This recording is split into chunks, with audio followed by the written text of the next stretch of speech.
¿Qué tal amigos? Bienvenidos a una nueva entrega de Buenas Razones para Conversar. Como ya saben, una de las preocupaciones más importantes que debemos tener todos los humanos en el planeta y por supuesto también ecuatorianos y latinoamericanos es la emergencia climática.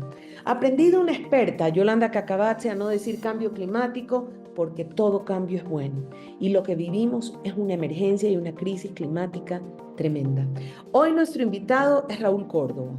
Raúl Córdoba es un ingeniero forestal, experto en ciencias agrícolas y forestales, formado en Finlandia, profesor de ciencias biológicas en la Universidad Central en la ciudad de Quito, en el Ecuador, quien nos deja ver en esta entrevista que estamos enfrentados a una verdadera crisis climática y probablemente sin retorno. Nos habla de una temperatura ya por encima del 1.5 grados de efecto invernadero que no permite que se escape el calor y estamos hablando ya de un daño ambiental terrible, tremendo. Con él hemos hablado mucho en esta entrevista sobre la necesidad de una movilización social, porque los grupos de poder no van a salvar al planeta, porque los grupos de poder están preocupados por la producción y por el crecimiento económico. Él habla de una restauración del ecosistema y de la importancia de la vegetación y obviamente de los cuerpos de agua. Y habla de la ciudad de Medellín como un ejemplo de reforestación que deberíamos de tomar otros países de la región. Escuchemos esta interesante entrevista con Raúl Córdoba. Raúl Córdoba, bienvenido a Buenas Razones para Conversar. Quise hablar contigo probablemente porque inclusive hoy día escuché a un experto en redes sociales, es David Attenborough, el que acaba de decirlo, que las guerras en Ucrania y las guerras en Israel nos están distrayendo del enemigo más importante que enfrentamos los habitantes del planeta, y es la crisis climática y la emergencia climática. ¿Tú qué opinas sobre esa declaración de David Attenborough? Sí, bueno, tiene razón, ¿no? De alguna manera, porque guerra tras guerra, y acá en el país no se diga, después tenemos cosas como que se va calentando también el sector social, el cambio climático es una cuestión principal que nos pone en riesgo como humanidad, ¿no? Como humanidad puede ser que no vamos a salir victoriosos de este cambio climático inusual, digamos, que tenemos ahora provocado por nosotros mismos, por la intervención humana y vamos a desaparecer como humanidad, ¿no? Más no es si la vida en el planeta va a seguir, se va a adaptar a otras formas y va a volver otra vez, ¿no? En miles de millones de años. Entonces, sí, sí, lamentablemente es así, ¿no? Entonces, cosas como que a la final también incentivan o le dan velocidad al cambio climático porque es una industria también, ¿no? De armas, por ejemplo, ¿no? Y de eso se benefician unas pocas compañías, digamos, ¿no? Y bueno, los que Ujú, principales el productor de armas son Israel y Estados Unidos en este caso, ¿no es cierto? ujú. Entonces, de Así alguna es. manera les conviene seguir este ambiente como de guerra porque su negocio radica en eso, ¿no? Y lamentablemente, claro, no nos distrae esta cosa principal que debíamos estar tomando ahorita cartas de emergencia para justamente poder adaptarnos al cambio climático, porque no podemos hacer nada, no, no lo podemos detener. Entonces, de lo que debemos adaptarnos a las nuevas circunstancias que ni siquiera sabemos cómo van a ser, ¿no? Porque el cambio Ujú. está siendo tan rápido y los modelos climáticos y de proyecciones se están quedando cortos, ¿no? Como vamos viendo, cada vez vamos rompiendo récord. Estamos en una revolución por el clima. Así Y es. eso es tomar decisiones porque vemos que los gobiernos, las grandes empresas no están tomando las decisiones y no les conviene porque el modelo de desarrollo actual está cimentado en eso, ¿no? En un desarrollo desmedido, en un consumo sin límites, no es por ahí el camino, ¿no? Necesitamos otro modelo y un modelo de desaceleración incluso, como se llama, ¿no? No de aceleración económica, sino que volver un poco más las raíces a una relación más armoniosa con la naturaleza, con los semejantes, pero no lo estamos logrando. Wow, una revolución, así es lo que hace falta en una revolución de sostenibilidad, de supervivencia de la humanidad y de supervivencia de la especie. Me quedo con eso como algo sumamente fuerte que debería de ser el mensaje urgente. Muchos documentales uno encuentra en internet respecto a la crisis climática planetaria. Sin embargo, no se encuentra tanta información accesible al ciudadano a pie respecto a la región, es decir, a Latinoamérica, respecto al Ecuador en sí mismo, a cómo esta crisis o emergencia está afectando a lo más inmediato a nuestra región y al Ecuador. Bueno, naturalmente esta información puede ser a veces muy técnica. Entonces, la gente que está metida en los temas obviamente maneja información, pero yo creo que en los últimos 5 años, desde el último informe del IPCC, que es el Panel Intergubernamental para el Cambio Climático, y van monitoreando y se han dado cuenta justamente eso, lo que necesitan llegar con un mensaje más simple, más Ujú, directo, pero no tampoco un mensaje apocalíptico, porque ven que eso tampoco pega, pero sí o sea, lo más real posible para que el cambio climático no sea tan catastrófico, ¿no? Y si no actuamos ahora, simplemente la vida del planeta y el planeta con sus funciones como lo conocemos va a cambiar, ¿no? Y en ese proceso nosotros como humanidad podemos perecer. ujú, Un mensaje como ese, ¿no? Decir, bueno, necesitamos echar mano de todos los conocimientos que tenemos como humanidad, porque todos nos van a ayudar a adaptarnos y a encontrar un nuevo camino, ¿no? Desde el conocimiento tradicional de las comunidades, de los pueblos indígenas, del conocimiento académico, conjugar todo esto, y ahí vamos a encontrar una solución también, ¿no? Y todos los actores tienen que estar en la mesa de negociación y todos tienen que poner su grano de arena, ¿no?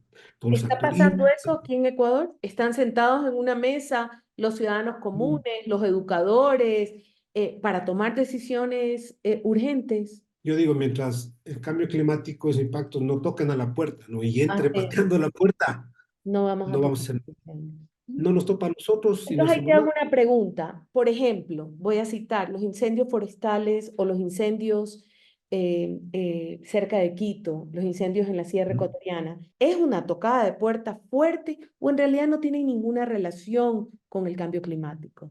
Sí tiene relación, ¿no? Tiene relación, aunque siempre ha habido incendios, por ejemplo, muchos dirán, ¿no? Siempre ha habido incendios y, bueno, a veces hay épocas secas, y se seca demasiado, principalmente las partes altas, los páramos o los bosques, cada vez son más, pero todavía son en zonas naturales, no zonas alejadas de las ciudades.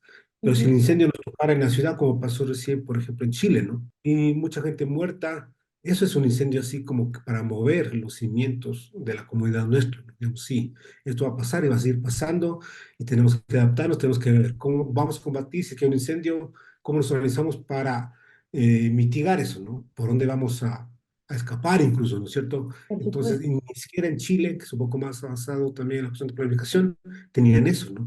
Chile ha estado con una sequía prolongada y Así que es. justamente Tienen problemas de eso agua graves. convierte todos los ecosistemas están secos y cuando hay algún incendio La se propagación es rapidísima. explota, digamos, totalmente, es como una bomba en esos de tiempo Ujú, que arrasa con miles de hectáreas, ¿no? Y bueno, hay también, aparte de eso, tienen también plantaciones forestales que, digamos, no son bosques naturales, no son plantaciones forestales muchas veces de especies exóticas introducidas, ¿no? Entonces hay mucha plantación de eucalipto, por ejemplo, mucha ujú, plantación de pino, ujú, y entonces, y eso cuando está seco es súper inflamable, entonces también entonces, para eso nosotros necesitamos saber qué vamos a hacer para adaptarnos mejor, cómo vamos a manejar los temas y qué cosas debemos hacer justamente para que los impactos no sean tan fuertes para nosotros, ¿no? Lo que necesitamos es adaptarnos, ¿no? Otra vuelta ponen por el frente la mitigación, ¿no? Que la mitigación es reducir las emisiones de gases de efecto invernadero, más que nada de CO2, ¿no es cierto? ujú, O recuperar ecosistemas, porque los ecosistemas con los árboles y con la biodiversidad también son captadores de CO2 y son reservorios de CO2, ¿no? Cuando cortamos los bosques estamos emitiendo, ¿no? ujú, Entonces, los mares también son los grandes reservorios mundiales de CO2, pero cada vez están más ujú, contaminados. Entonces, están emitiendo ahora en vez de estar captando, ¿no? Y la selva amazónica, por ejemplo, ahora está emitiendo más CO2 de lo que está captando porque está volviendo, está secando, ¿no? Entonces, está ahorita entrando en un proceso de sabanización que se llama, ¿no? Esos cambios que pueden ser en cientos de años, miles de años que ha ujú, sido antes, ahora ujú. son en décadas, ¿no? En Ahora son décadas. indirectas. Tú has hablado de los árboles y mencionaste las especies introducidas.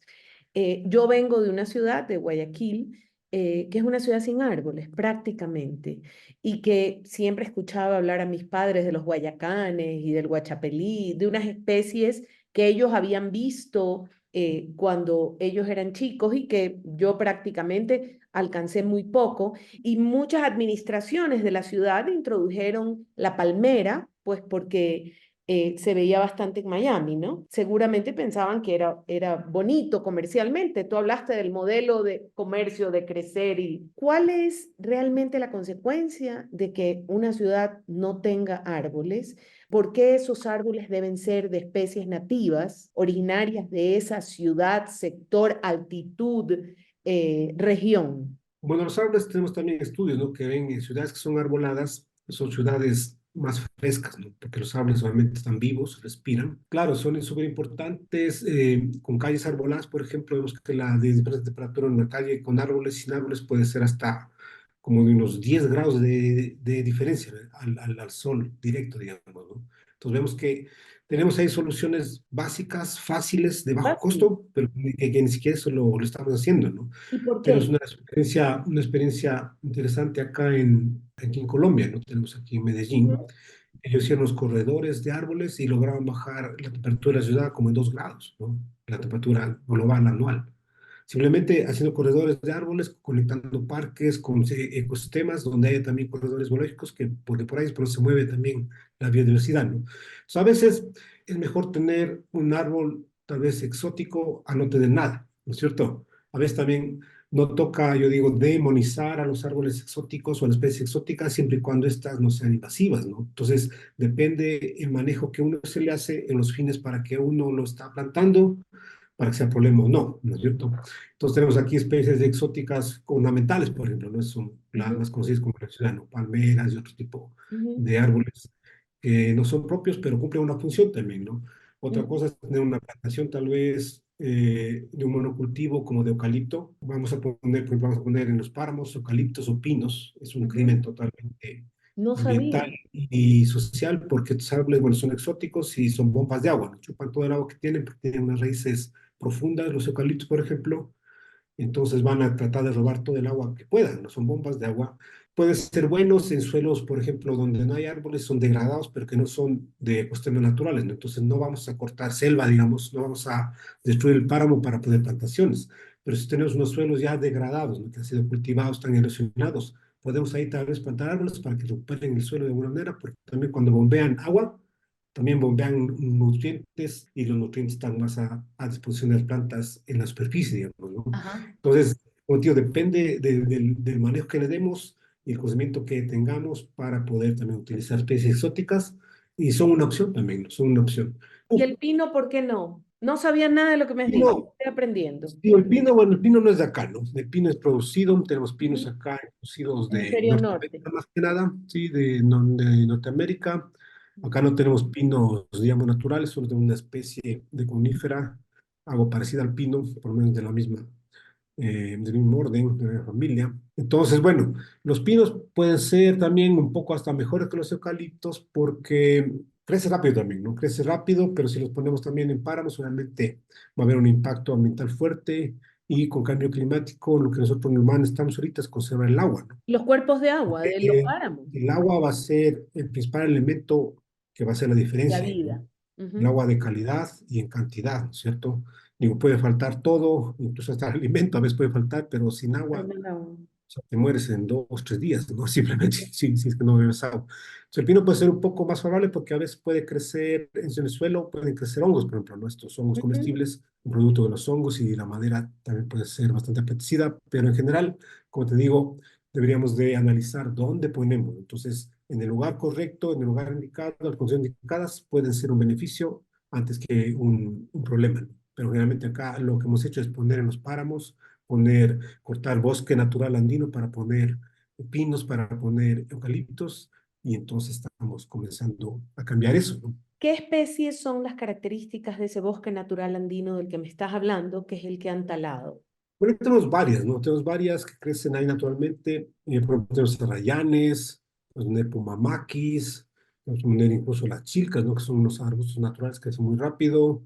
Tenemos alisos, ¿Hay eh, programas para preservar esas especies naturales? sí, tienen, ¿no? Generalmente están, claro, los últimos remanentes, el bosque más afectado, uno de los más afectados en el Ecuador ha sido el bosque andino, ¿no? Ya no tenemos Ujú, casi nada del bosque andino, ujú, tenemos unos pequeños remanentes que han quedado más que nada en lugares menos accesibles, porque justamente ahí no puede llegar el humano Ujú, para cambiar el uso del suelo, para poner vacas, para poner cultivos ujú, o para aprovechar la leña, digamos, ¿no? O la ujú, madera, o están en las áreas naturales protegidas por el Estado, ¿no? ujú. Entonces, ha sido una garantía, unas áreas naturales donde todavía tenemos este bosque andino de los Andes y que es el más amenazado, ¿no? Porque es el que menos todavía Había tenemos. leído que en el Chocó andino se ha perdido el 24, 25 casi por ciento de las especies del bosque, que es gravísimo. Claro, ¿no? Entonces, bueno, acá imagino que de los Andes será todavía más, ¿no? Será el 80 por ahí. Ujú, Pero el Chocó todavía es una parte todavía más rica, digamos, que un poco más abajo. Entonces, el Chocó andino es la parte como alta del Chocó, ¿no? Que es una zona, ujú. una región que viene desde De Panamá, desde el Colombia, norte de Panamá. de Colombia, claro, desde Panamá, Colombia, y termina acá en el Ecuador, casi ahí por en la zona tumbesina, ¿no? Donde comienza ya el desierto, o sea, hasta Guayaquil más o menos llega el Chocó, ¿no? En la parte Chocó. Pero lo que nos queda ahorita, digamos, desde el Chocó sería la parte Esmeraldas. Lo Ujú. poco queda porque también es la zona Porque donde más Esmeralda se... sí ha sido devastada tremendamente Claro, las especies. claro, y es la zona donde más se sigue Sí. deforestando y toda la cuestión del conflicto social que hay ahí, ¿no? Conflicto social, la delincuencia, grupos armados que controlan los territorios, y uno de esos es la cuestión del negocio de las máquinas de la madera Ujú. también, ¿no?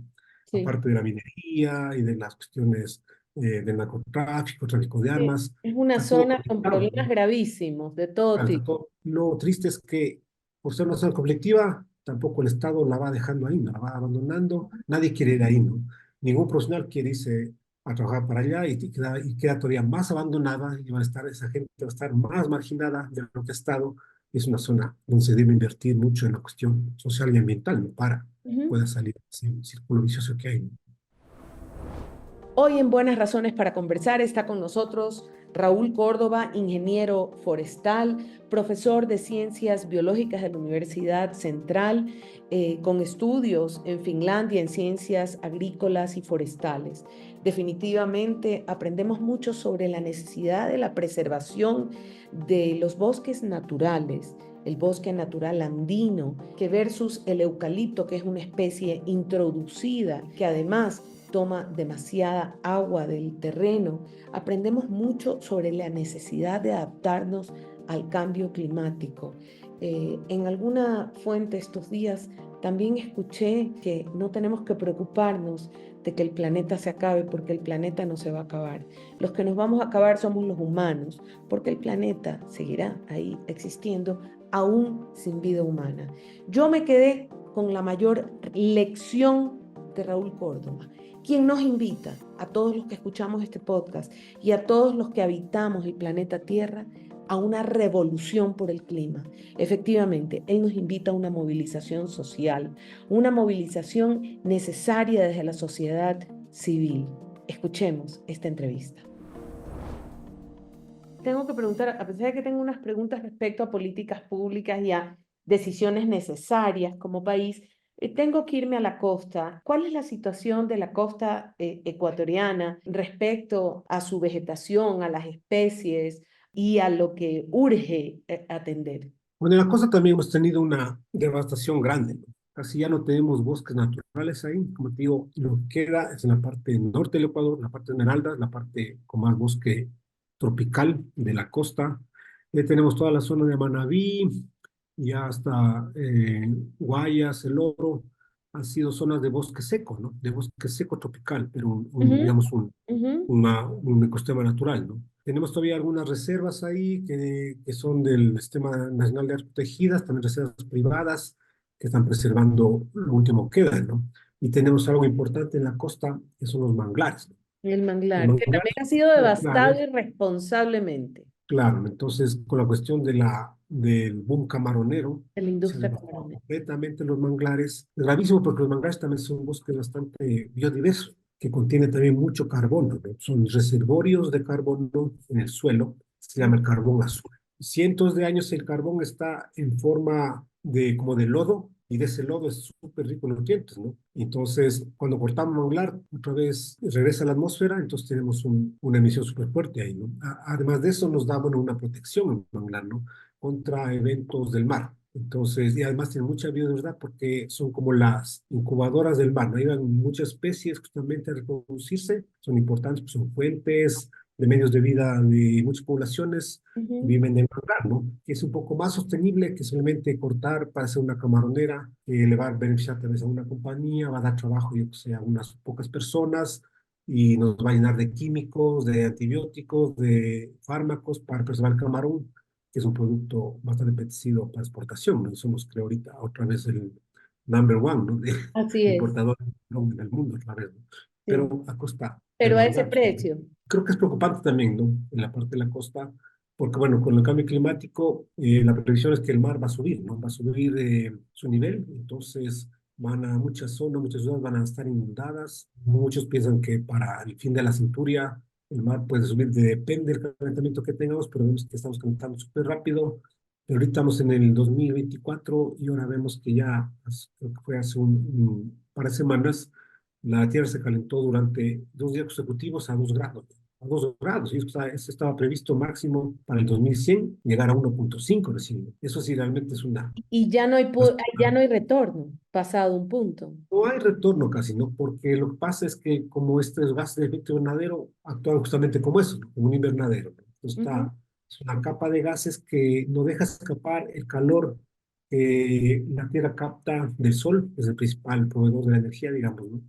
Entonces se queda el calor acá y este gas del CO2, por ejemplo, el dióxido de carbono, que es el principal gas que está en la atmósfera, ujú, este es súper estable, ¿no? En la atmósfera y puede durar ahí cientos de años. Entonces, este fenómeno no es que lo vamos a poder bajar la temperatura así rápido, puede durar cientos de años ujú. hasta que baje otra vez a los niveles que hemos tenido, ¿no? De los últimos 10.000 años. Después entramos a la era industrial, donde comenzamos a devastar más recursos naturales, a tener como más consumo de cosas a una escala industrial, y desde ahí comenzaron a subir las emisiones y también comenzó a subir la temperatura, y hay una relación directa, ¿no? Entre la concentración de las emisiones del CO2 con el aumento de la temperatura. Eso es comprobado científicamente, y el que refute eso sería ya que está fuera de la realidad completamente. Necesito insistir en ¿y dónde está la esperanza? Porque te podía seguir preguntando sobre los 2 millones que hemos perdido de bosques en los últimos años o sobre las hectáreas perdidas. Hemos hablado del manglar, que efectivamente es gravísimo. Hablaba con alguien, con una científica hace pocos días y me decía que en pandemia, ya que nadie se daba cuenta y no había control, talaron muchísimo manglar y que Mm. este grupo de científicos guayaquileños avisaron al Ministerio de Ambiente, pero no ocurrió nada. Podría hablar, leí un reportaje de que la balsa está por desaparecer en el Ecuador. ¿A dónde está? ¿Qué podemos hacer los ciudadanos a pie? ¿Qué deben hacer los gobiernos? ¿Qué tiene que pasar? Bueno, a veces, claro, uno también, yo cuando doy clases en la universidad también comienzo a decir los efectos del cambio climático, las consecuencias, las causas. Y eso a veces como que los chicos se deprimen también, dicen, bueno, ahí está todo perdido, ¿qué Ujú. podemos hacer? Como que no pueden afrontar esa realidad. Entonces es también un problema psicológico, y ahora hay una depresión, creo que en el mundo, ¿no? Lo peor es que estemos como pasivos, ¿no? La opción es La activarse pasividad. y decir que todavía tenemos una pequeña ventana para cambiar la situación. Todavía podemos adaptarnos bien, pero tiene que cambiar el sistema. Y es como te digo, necesitamos una revolución por el clima. Y las revoluciones, como tú sabes, no son pacíficas, ¿no? Porque ¿No? esto no van, los grandes poderes mundiales vemos que no nos van a salvar, ¿no? Ellos están yendo por el camino como si no pasara nada, ¿no? Como si no pasara nada, y esto debe ser un tema de conversación a todos los niveles, ¿no? Desde la escuela, el colegio, ¿verdad? Tiene que haber incluso, yo creo que una materia que se diga adaptación al cambio climático, porque al final tenemos que saber qué vamos a hacer para adaptarnos, porque como te digo, no lo podemos detener. Entonces, nos va a afectar, nos va a impactar, pero la cuestión es saber cómo nosotros nos organizamos como sociedad y qué hacen nuestros gobernantes justamente para darnos a nosotros las posibilidades de adaptarnos mejor. Para eso necesitamos recursos económicos, recursos tecnológicos, recursos financieros, recursos ambientales también, Ujú. y hay muchas soluciones que están a la mano y comprobadas, como por ejemplo la restauración ecosistémica o la reforestación, ¿no?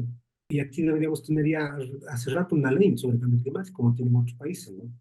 Ahora tenemos por lo menos un plan de adaptación que ya fue por lo menos... Todavía no hay código orgánico de no ambiente en Ecuador. Todavía no hay una ley. Te hay, pregunto. o sea, así Ay, específico de cambio climático no hay. Tenemos algunos artículos en la Constitución, algunos artículos en el Código Ambiental también que hablan sobre cambio climático, pero en Estados Unidos una ley específica porque el cambio climático, la adaptación, debería transversal para todas las actividades que nosotros hacemos, ¿no? Productivas, educativas, sociales, entonces, porque nos afecta en todas las dimensiones, ¿no? Entonces, tiene que haber ujú, una ley que tome en cuenta esos factores de cambio climático y lo que está proyectado y lo que estamos viendo que está pasando, tanto en la región como en el país, porque es una cuestión que afecta a todo el claro, planeta y no solamente de un país a otro. sí. Claro que nos afecta No se diferente. detienen las fronteras. Claro, el impacto es como más, menos Ujú, grave en una región. Entonces, en los Andes va a pegar diferente, en la costa va a pegar diferente, en la Amazonía va a pegar diferente, porque son procesos bióticos que van a ir cambiando, porque tienen condiciones ambientales y biofísicas, ¿no? De los ujú. ecosistemas, pero al final nos va a afectar a todos en mayor o A todos, en mayor o medida. menor medida, pero finalmente es la única. Necesitamos, claro, necesitamos las políticas de eso, ¿no? Necesitamos políticas y ver que realmente los gobiernos de turno tienen un plan Ujú, para que no nos afecte el cambio climático, para poder adaptarnos antes que mitigar, ¿no? Porque mitigar es para, creo que los grandes emisores, ¿no? Como son los países desarrollados, que son los que más emiten y a ujú. la final son los que han provocado este problema. Ellos han provocado. Nosotros Así es. emitimos súper poco, ¿no?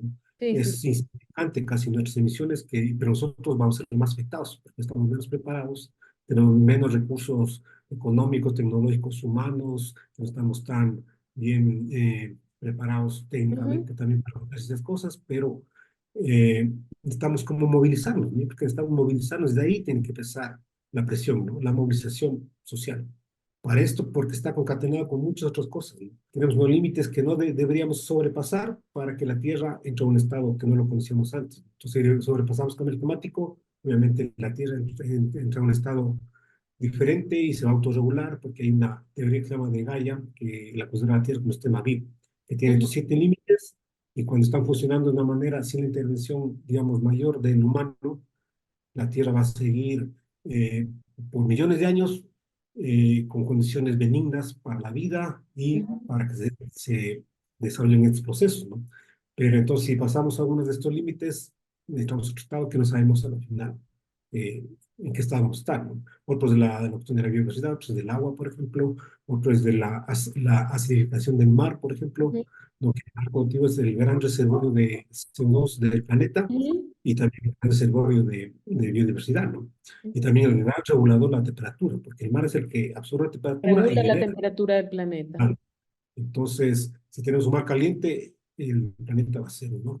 Y eso es lo que estamos viendo con preocupación, que el mar está calentándose mucho y como es una masa tan grande, ¿no? Ujú, De agua, va a demorar cientos de años en enfriarse. por No es supuesto. rápido que se enfríe, ¿no?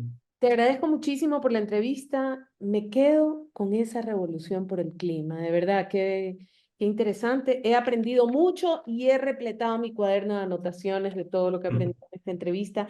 Raúl, muchísimas gracias por aceptar estar en Buenas Razones para conversar. Gracias también a ustedes y espero que pueda ser de ayuda, ¿no? Este tipo de conversaciones. Y como les digo, ese concepto de reducción por el clima, eso tenemos que popularizarlo y hacerlo como el objetivo principal de la humanidad. Todavía tenemos esperanza Vamos por con esa eso. revolución. Y la Gracias. esperanza está también en activarse, ¿no? Cada cual también Cada en su persona. círculo de influencia, ¿no? Ahí empezando, ¿cierto?